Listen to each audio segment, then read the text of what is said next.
فراہم کیا کرتا تھا، ان کے گھروں پہ، ان کے دروازوں پہ پھینک کے آیا کرتا تھا۔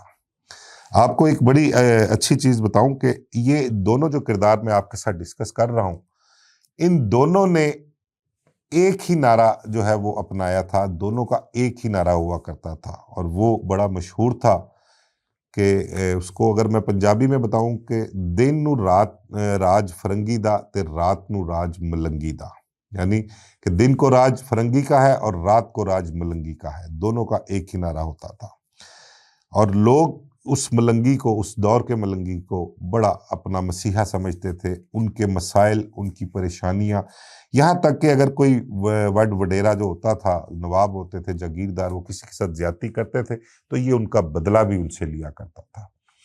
ان کا کہہ لیں کہ رہنما یا ان کا انقلابی ملنگی ہوا کرتا تھا۔ اس نے اپنی زندگی اسی طرح گزاری، مفروری میں، بیلے میں، چھانگا منگا کے جنگلوں میں گزاری اس نے، لیکن وہ غریبوں کا مسیحا تھا، لوگوں کے کام آیا کرتا تھا، کسی کے ساتھ زیادتی نہیں کرتا تھا۔ اس کا جو مقصد تھا وہ ایک علیحدہ ہی طبقہ تھا، وہ جو لوگ انگریزوں کے پٹھو تھے، جو انگریزوں کے کہنے پر یا انگریزوں کے جو اپنا کہہ لیں کہ بہت زیادہ انگریز ان کو نوازا کرتے تھے اس دور میں، اور ان کی حکمرانی ہوا کرتی تھی، اور اس کی مقصد اس کا صرف ان کے خلاف آواز اٹھانا، ان کے خلاف لڑنا، ان کو لوٹنا، اور ان سے لوٹا ہوا سامان، جو بھی پیسہ، زیورات، جو بھی چیزیں ہوا کرتی تھیں، وہ غریبوں میں تقسیم کرنا ہوا کرتا تھا۔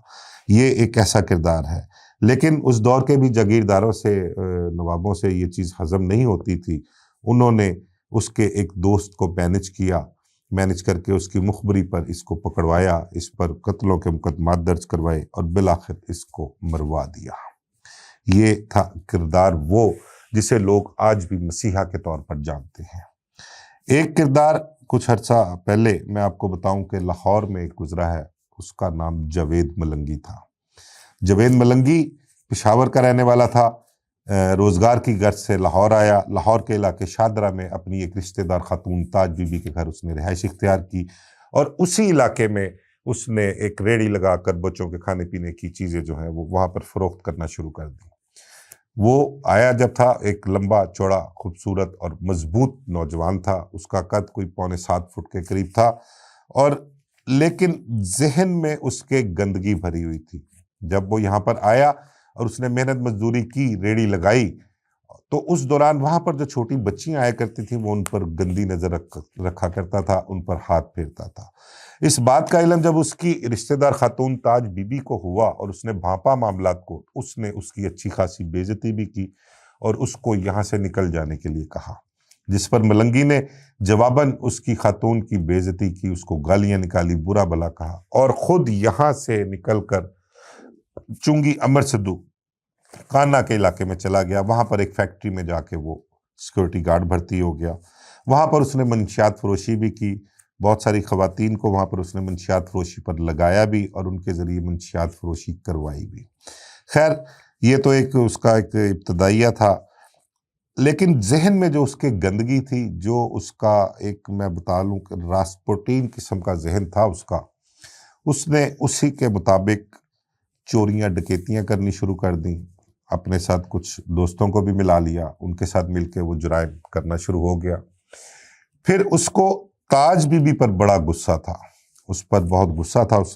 اس نے اپنے ایک دوست کے ذریعے تاج بی بی کو بلواتا ہے گھر سے کہ اس کے گھر کوئی اس کی بیوی کو ڈیلیوری کا مسئلہ ہے، گھر میں کوئی خاتون نہیں ہے تو اس کی مدد کر دیں۔ تاج بی بی ایک اچھی خاتون تھی تو اس کو برائی سے روکتی تھی۔ وہ اس کے ساتھ جاتی ہے تو آپ کو بتاؤں کہ رستے میں جہاں ملنگی ٹوٹلی پلان تھا یہ سارا معاملہ، اس کو تاج بی بی کو سڑک کنارے روک کر سڑک کے ایک سائڈ پر لے جاتے ہیں اور کہتے ہیں کہ ان دونوں نے اس تاج بی بی کے ساتھ اجتماعی زیادتی کی، اس کا گینگ ریپ کیا اور پھر اس کو وہیں پر برسٹ مار کر قتل کر دیا۔ یہ ملنگی کی ایک بڑی خوفناک واردات تھی۔ اس سے اس علاقے میں ملنگی کے خلاف جو ملنگی کا دہشت لوگوں پر بہت بیٹھ گئی تھی۔ ایک اور واقعہ ہے ملنگی کا، وہ بھی میں آپ کے ساتھ مختصر سا شیئر کروں۔ ایک میٹرک کی طالبہ کو پکڑ کر ایک دکان میں لے گیا، دکاندار کو دھمکی دے کر باہر نکال دی اور اس بچی کو وہاں پر زیادتی کا نشانہ بنایا۔ یہ 2-3 واقعات ہیں. ایک ہاں بڑا واقعہ جو جس کی وجہ سے ملنگی کہتے ہیں کہ پہچانا جاتا ہے. اس کی ایک دوست ہوا کرتی تھی، اس کی شادی ہو گئی. جب ملنگی نے اس جرائم کی دنیا میں قدم رکھا، ڈکیتیاں شروع کی، ڈکیتیوں کے دوران ریپ کیا کرتا تھا. اس کو وہ دوست اپنی یاد آئی جو اس کی کسی دور میں دوست ہوا کرتی تھی. اس کی شادی ہو گئی. ملنگی اس کے گھر جاتا ہے، تو وہ خاتون جو ہے وہ حاملہ ہوتی ہے. اب اس خاتون کے ساتھ وہ گن پوائنٹ پر زیادتی کرتا ہے، اس کا ریپ کرتا ہے، اور اس گھنونے عمل کے دوران ہی اس خاتون کی ڈیتھ واقع ہو جاتی ہے، وہ مر جاتی ہے. اور کہتے ہیں کہ دوران تفتیش اس نے بتایا ہوا ہے کہ یہ اس مری ہوئی خاتون کے ساتھ، حاملہ خاتون کے ساتھ بھی زیادتی کرتا رہا. بہت گندا کردار رہا ہے، بہت گھنونا کردار رہا ہے ہمارے معاشرے کا. یہ جاوید ملنگی جہاں کہیں بھی ڈکیتی کرتا تھا وہاں پر کسی نہ کسی خاتون کے ساتھ، لڑکی کے ساتھ، بچی کے ساتھ زیادتی ضرور کیا کرتا تھا. کوئی 50 کے قریب ایسے مقدمات ہیں جو اس کے خلاف درج ہیں، اور بے شمار مقدمات ایسے ہیں جو لوگوں نے درج ہی نہیں کروائے تھے. اپنی عزت کی وجہ سے خاموش رہے. ڈکیتی کی اطلاع دے دی پولیس کو، لیکن زیادتی کی اطلاع نہیں کی، اس کی FIR نہیں کروائی.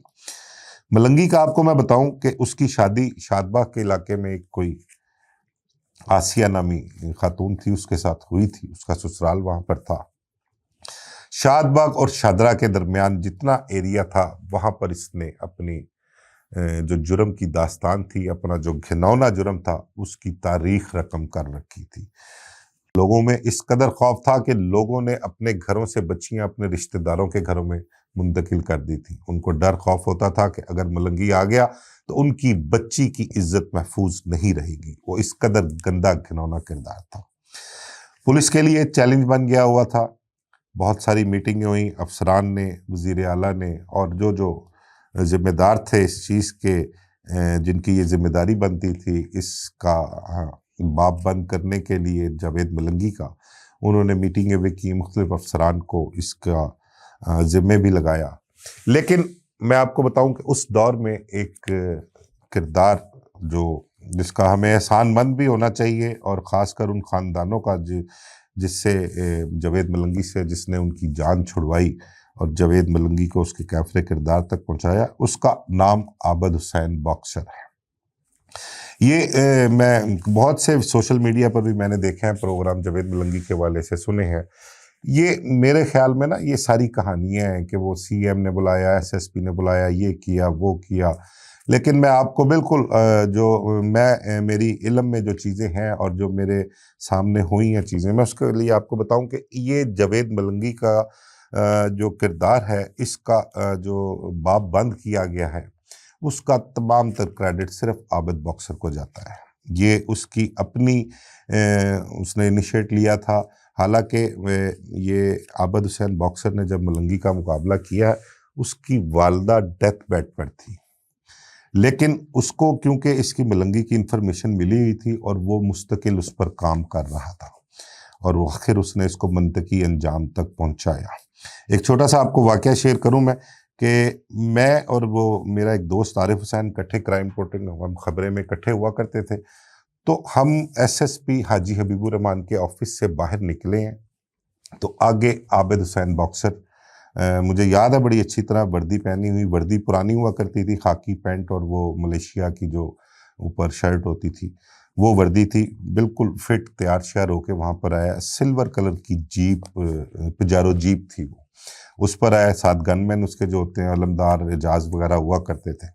تو وہ باہر ملا، تو ہمارا عابد سے بہت اچھا تعلق تھا، بڑے بھائیوں کی طرح تعلق. میرا تو کیونکہ میں چھوٹا تھا تو مجھے وہ چھوٹے بھائیوں کی طرح ٹریٹ کیا کرتے تھے. تو عارف حسین اور ان کا وہ اپنا ایک عمر تھے، ایج فیلو تھے، تو ان کی بے تکلفی زیادہ تھی.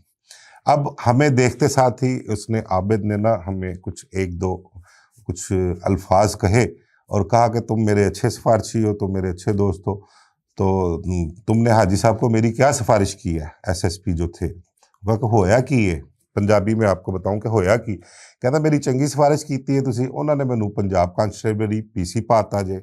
PC پنجاب کانسٹیبلری فاروق آباد میں وہ کرتا تھا، اور وہاں پر جو پولیس تھانے دار تھے، جو افسران تھے، ان کو سزا کے طور پر بھیجا جاتا تھا۔ کوئی کسی افسر کا کام نہ کرے، کوئی کرپشن کے الزامات ہوں یا اور مطلب کے معاملات ہوں، یا کسی افسر کو انہوں نے کوئی سبق سکھانا ہو تو وہ اس کو پنجاب کانسٹیبلری وہاں پر تبدیل کر دیتے تھے، اس کی ٹرانسفر وہاں کر دیتے تھے۔ ہم نے کہا نہیں یار، ہو نہیں سکتا ایسے۔ انہوں نے کہا جی میں آیا ہوں، پیش ہونے کے لیے آیا ہوں، اسی وجہ سے کہ مجھے پنجاب کانسٹیبلری بھیجا گیا۔ ہم انہی قدموں پہ واپس حاجی حبیب الرحمان صاحب کے پاس جاتے ہیں۔ انہوں نے کہنا کہ صاحب ساڈا ایک دوست ہے، بھرا ہے، اسی ਉਹਨੇ ਤੁਹਾਨੂੰ ਕਿਹਾ ਕਿ ਸਾਡਾ ਤਲਕ ਹੈ ਉਹਦੇ ਨਾਲ ਤੇ ਤੁਸੀਂ ਉਹਨੂੰ ਪੀਸੀ ਪਾਤਾ ਜੇ। وہ کہتے کنوں؟ ان کا جی عابد باکسر نو۔ کہتے میں نے تو نہیں ان بھیجا پی سی۔ اچھا، اسی دوران جو انسپیکٹر اسٹیبلشمنٹ تھا وہ حاج صاحب کے کمرے میں ہی کھڑا ہوا تھا، تو انہوں نے حاج صاحب نے سے پوچھا کہ بھئی عابد باکسر نو کیوں پایا ہوتے؟ ان کا جی عابد باکسر نے تو کوئی نہیں پایا۔ ان کا پھر اس نے لسٹ دیکھی، لسٹ میں نام تھا ان کا جی یہ عابد حسین، اصل میں اس کا نام عابد حسین تھا جو اس میں ریکارڈ میں تھا۔ عابد باکسر تو بعد میں مشہور ہوا عابد باکسر کے طور پر۔ تو انہوں نے کہا جی کہ کی کرنا کی ہے؟ ان کا جی انہوں کدھر پوسٹنگ دے انہوں۔ انہوں نے اس وقت انسپیکٹر اسٹیبلشمنٹ جو تھا اس سے پوچھا کہ تھانہ کون سا خالی پڑا ہے؟ تو اس نے کہا کہ جی اسلام پورہ تھانہ جو ہے وہ خالی ہے، وہاں پر کوئی ایسے تو انہوں نے حاج صاحب نے ہمیں کہا کہ یار وہ اپنے دوست یا اسے عابد سے کہو کہ جا کے اسلام پورے کا چارج لے لیں۔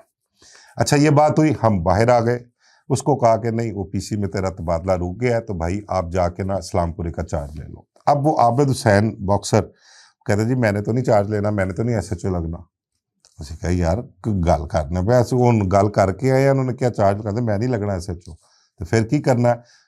عابد حسین نے ہمیں بتایا، عابد باکسر نے، ان کا جی کل رات کو حاجی صاحب نے اپنا ایک کوئی اسپیشل سیل بنایا ہے، آپ ان سے کہیں کہ مجھے اس سیل کا انچارج لگا دیں، میں نہ کسی ایک اہم کام پر لگا ہوا ہوں، کسی بڑے اور خطرناک ملزم کی جو ہے میرے پاس انفارمیشن ہے، تو میں وہ بطور ان کا جو سیل ہے اس کا انچارج مجھے لگا دیں تو میں وہ کام بھی اپنا پائے تکمیل تک پہنچا لوں گا۔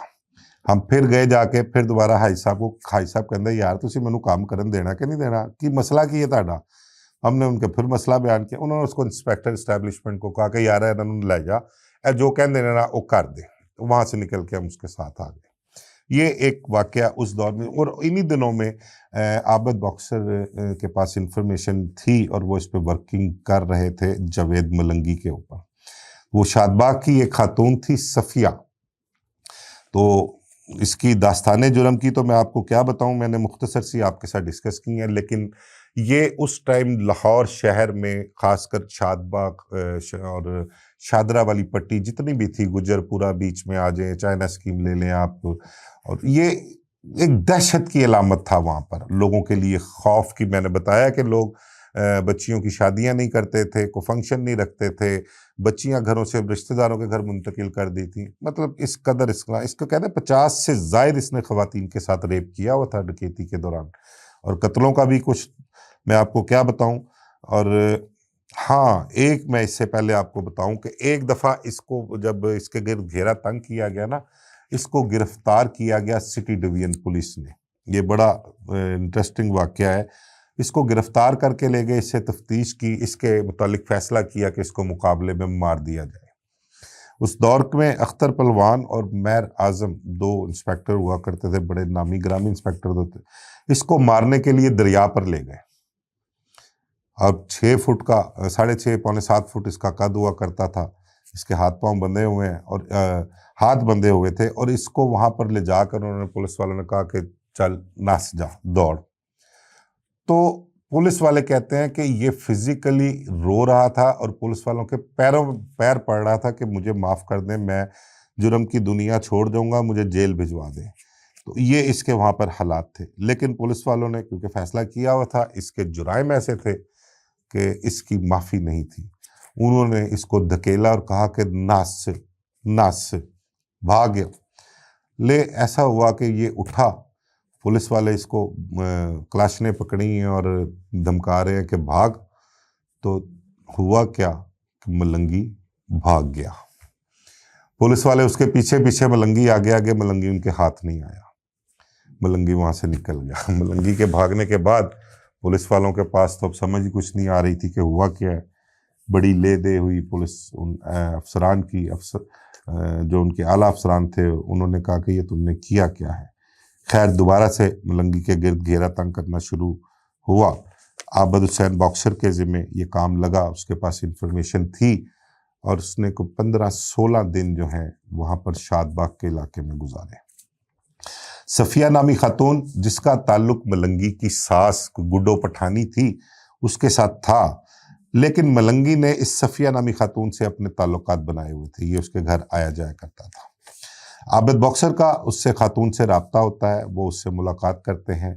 پہلے تو وہ خاتون صفیہ جو ہے اس کو بہت لائٹ لیتی ہے، اور وہ عابد حسین باکسر اس کے جو ساتھ گن مین تھے ان کو دیکھ کے کہتی ہے کہ تمہارے بس کی بات نہیں ہے، میں نہیں سمجھتی کہ اس کو تم پکڑ لو گے، گرفتار کر لو گے۔ عابد وہاں سے چلا جاتا ہے، لیکن اپنا موبائل نمبر اس خاتون کو دے دیتا ہے۔ ابھی بقول عابد کے کہ وہ ایس پی سٹی کے پاس جا رہے ہوتے ہیں، تو رستے میں ہی اس خاتون کا فون آتا ہے، اور وہ خاتون کہتی ہے کہ تہاڈا نا عابد باکسر ہے؟ ان کا جی آہو، اچھا تسی تے مینوں عابد حسین دسیا سی، مینوں نہیں پتا سی کہ تسی عابد باکسر ہو، تے تسی واپس آؤ، میں تانوں ملنا ہے۔ وہ پھر وہاں پر واپس جاتے ہیں، پھر اس کے ساتھ معاملہ طے کرتے ہیں۔ صفیہ بی بی اس کو عابد حسین باکسر کو ساری ڈیٹیل ملنگی کے بارے میں بتاتی ہے، اور کہتی ہے کہ میری ایک شرط ہے کہ ملنگی کو جب آپ پکڑیں گے تو اس کو مار دیں گے، اس کو زندہ نہیں چھوڑنا۔ انہوں نے کہا جی کیا وجہ کیا ہے؟ وجہ اس نے بتائی کہ میری بیٹی 11-12 سال عمر ہے اس کی اس پر گندی نظر ہے، وہ اس کے ساتھ بھی غلط کام کرنا چاہ رہا ہے۔ میں نے اپنی بیٹی کو کسی رشتہ داروں کے گھر بھیجا ہوا ہے، لیکن میں یہ گوارا نہیں کروں گی کہ میری بیٹی کے ساتھ یہ جو شخص ہے، درندہ صرف شخص، یہ اس کا ریپ کرے، اس کے ساتھ زیادتی کرے، یا کہتا تھا کہ جی میں اس سے شادی کر لوں گا تمہاری بیٹی سے، یہ بھی اس کا موقف تھا۔ عابد باکسر نے اس سے کہا کہ تمہیں یہ کس طرح سے شعور ہے کہ ملنگی تمہارے پاس آئے گا، تمہیں ملنے آئے گا؟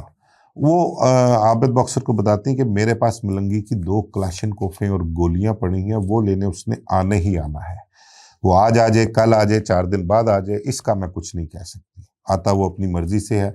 ایک telephone P T C L اس کے گھر کے سامنے ایک گھر میں لگا ہوا تھا، اس گھر میں اس کا فون آیا کرتا تھا ملنگی کا، اور وہ صفیہ اس گھر میں جا کر اس کا فون سنتی تھی۔ عابد باکسر نے اس گھر کے لوگوں کو بھی مینج کیا، اور اس گھر میں ہی وہاں پر 15 سے 16 دن گزارے، اور جہاں پر ملنگی کا فون آیا کرتا تھا، ملنگی کا فون آتا، عابد حسین باکسر کی موجودگی میں وہ فون سنتی، اور اس دوران زمانے میں آپ کو بتاؤں کہ وہ سپیکر والے فون بہت کم ہوتے تھے، عابد باکسر نے ہی وہاں پر فون ارینج کر کے وہ سپیکر والا فون لگوایا، اور وہ سپیکر آن کر کے ملنگی سے بات کیا کرتی تھی۔ کئی دن ملنگی اس کو روز کہتا کہ میں آ جاؤں گا، میں آ جاؤں گا، آج آؤں گا، لیکن وہ آتا نہیں تھا۔ ایک دن جب اس کا فون آیا اور اس نے صفیہ بی بی کو یہ کہا کہ میں پشاور جا رہا ہوں اور میں 2 دن بعد واپس آؤں گا، تو اس کے بعد میں تمہاری طرف چکر لگاؤں گا، یہ گفتگو اس کے ساتھ چلتی رہی۔ فون بند ہوا تو عابد باکسر نے معاملات کو بھانپا، پولیس افسر تھا، تفتیش بھی کی، بہت سے کرمنلز کو بھی دیکھا، تو وہ معاملات کو بھانپ گیا، اور اس نے صفیہ کو فوراً کہا کہ تم اپنے گھر جاؤ، فوری طور پر ملنگی آ رہا ہے۔ خیر انہوں نے صفیہ کو بھیج دیا، اور اسی دن تھوڑی دیر بعد ہی ملنگی وہاں پر آ گیا۔ وہاں پر جب آیا تو اس کا آمنا سامنا ان سے عابد باکسر اس کی ٹیم سے ہوا، ان کی کراس فائرنگ بھی ہوئی، اور اس کراس فائرنگ میں ملنگی جہنم واصل ہوا، اپنے انجام کو پہنچا، لوگوں نے سکھ کا سانس لیا۔ اس پولیس مقابلے کے بعد بھی بہت سی باتیں ہوئیں، کافی سوال اٹھائے کہ بھئی ملنگی کو صفیہ نے نشہ آور چیز دے کر بے ہوش کیا، اور بے ہوشی کے عالم میں اس کو گرفتار کیا گیا۔ جب گرفتار کیا گیا، اس کے پیروں میں کلیشن رکھی ہوئی تھی، وہ پہلے کلیشن قابو کی، پھر اس کو قابو کر کے گرفتار کیا، اور بعد میں اس کو مارا گیا۔ بہرحال ہمارا یہ مسئلہ نہیں ہے کہ یہ جعلی پولیس مقابلہ تھا یا اصلی پولیس مقابلہ تھا، میری یہ بحث ہی نہیں ہے۔ میں تو اس قسم کے لوگوں کے لیے جو فیک انکاؤنٹر ہے، میں تو ان کا بہت بڑا سپورٹر ہوں، میں تو اس چیز کو سپورٹ کرتا ہوں۔ دیکھیں اگر میرے ساتھ یا آپ کے کسی فیملی ممبر کے ساتھ، کسی کی بہن، ماں، بیٹی کے ساتھ اس قسم کا واقعہ گزرا ہو، تو ہمارے اندر گھس کے نہیں کوئی دیکھ سکتا کہ ہماری کیا کیفیت ہوتی ہے، ہم کیا کر ڈالیں، کس قدر ہم غصے سے بھرے ہوتے ہیں، ہمارا خون ابالے مار رہا ہوتا ہے۔ تو جن لوگوں کے ساتھ اس نے واقعات کیے تھے، جن کی بچیوں کی عزتیں تار تار کی تھیں، تو اس کے ساتھ تو اس سے زیادہ خوفناک اس کی موت ہونی چاہیے تھی، جو عمر بھر جو کہہ لیں کہ مطلب کہ آنے والے لوگوں کے لیے مثال قائم ہونی چاہیے تھی، اور وہ ہوئی بھی۔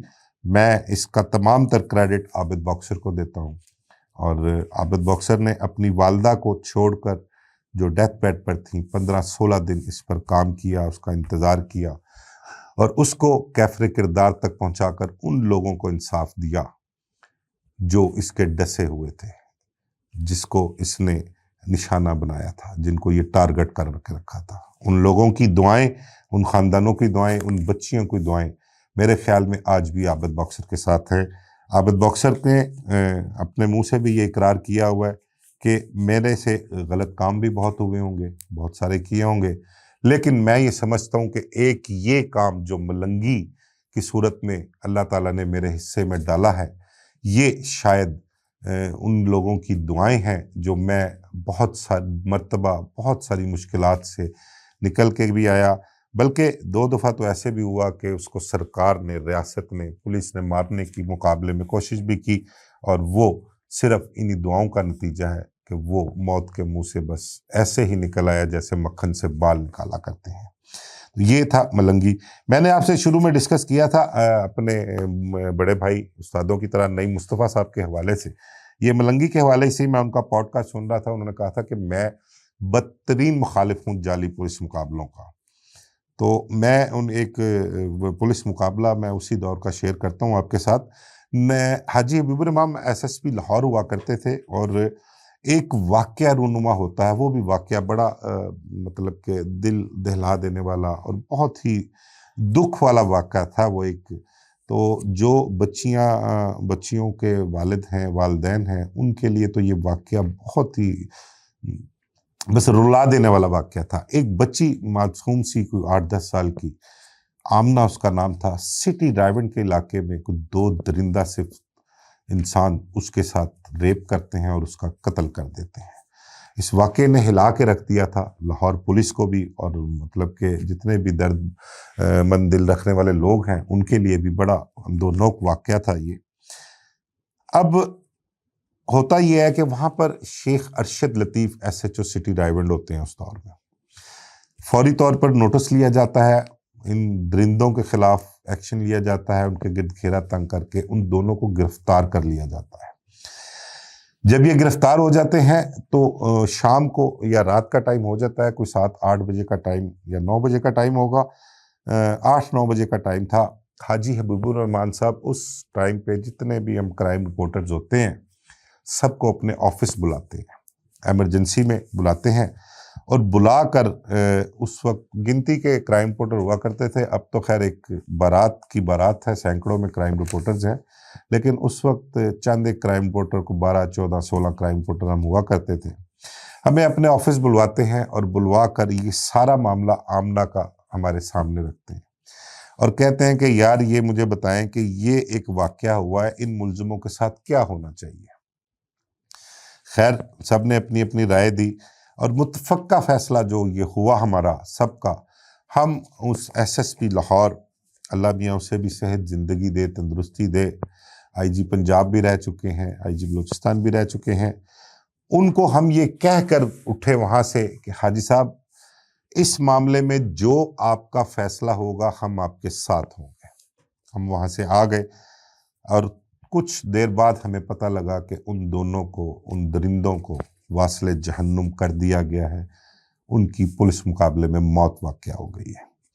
اس دور میں پرنٹ میڈیا کا دور تھا، اخبارات میں صبح خبریں چھپیں، سب میں پازیٹیو خبریں تھیں، لیکن نعیم مصطفیٰ صاحب جس اخبار میں کام کرتے تھے، آئی تھنک شاید پاکستان میں تھے وہ اس وقت، میرا خیال ہے شاید پاکستان ہی تھا، اگر میں غلط نہ ہوں، تو اس دور میں جو سب سے اچھی رپورٹنگ اس مقابلے کی تھی، پولیس کی فیور میں تھی، ان درندوں کے خلاف تھی، وہ نعیم مصطفیٰ صاحب نے کی تھی۔ اور مجھے آج بھی یاد ہے کہ 5 کالم لیڈ، جو پیشانی سے نیچے لیڈ چھپتی ہے 5 کالم، وہ مین لیڈ ہوتی ہے، اور جو پیشانی کے ساتھ 6 کالم کی ہوتی ہے اس کو سپر لیڈ کہتے تھے۔ تو مین 5 کالم لیڈ جو ہے نا، وہ اس وقت چھپی تھی اس پولیس مقابلے کے حوالے سے۔ اور اس کی جو سرخی تھی، شہ سرخی، وہ مجھے آج بھی یاد ہے، وہ تھی کہ پولیس کا طے شدہ مگر جائز مقابلہ، معصوم آمنہ کے قاتل، معصوم آمنہ کو انصاف مل گیا۔ تو یہ اس اخباروں کی سب سے اچھی خبر مجھے یہ لگی تھی، اور اس کی لیڈ سب سے اچھی یہ تھی، اور وہ رپورٹنگ نعیم مصطفیٰ صاحب نے کی تھی۔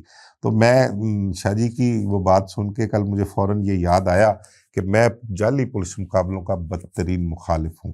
تو میں نے دل کیا میرا کہ میں آج یہ چیز شیئر کروں، اور میں شاہ جی کو بتاؤں کہ شاہ جی یہ بھی ایک تھا جعلی پولیس مقابلہ، لیکن ان لوگوں کا کردار، ان کا جرم جو تھا، وہ بھی مجبور تھا آپ کو اس چیز پر، کہ آپ کو مجبور کیا کہ آپ جو ہے وہ ایک پازیٹیو رپورٹنگ کریں، اس حوالے سے، اس بچی کے حوالے سے پولیس کی فیور میں کریں۔ تو یہ معاملات تھے، ملنگی کے دونوں کردار میں نے آپ کے ساتھ شیئر کیے، آپ کو بتایا۔ تو دوستو، یہ سب ہمارے معاشرے کا حصہ ہیں۔ میری اللہ رب العالمین سے دعا ہے کہ وہ ہمیں ہر آفت، ہر مصیبت، ہر پریشانی سے محفوظ رکھے، ہماری ریاست کو، ہمارے معاشرے کو جاوید بلنگی جیسے ناسوروں سے پاک رکھے، اور ایسی مثال بنا دے کہ یہاں سے جرم کا گزر تک نہ ہو۔ مجھے اجازت دیجیے، اللہ حافظ۔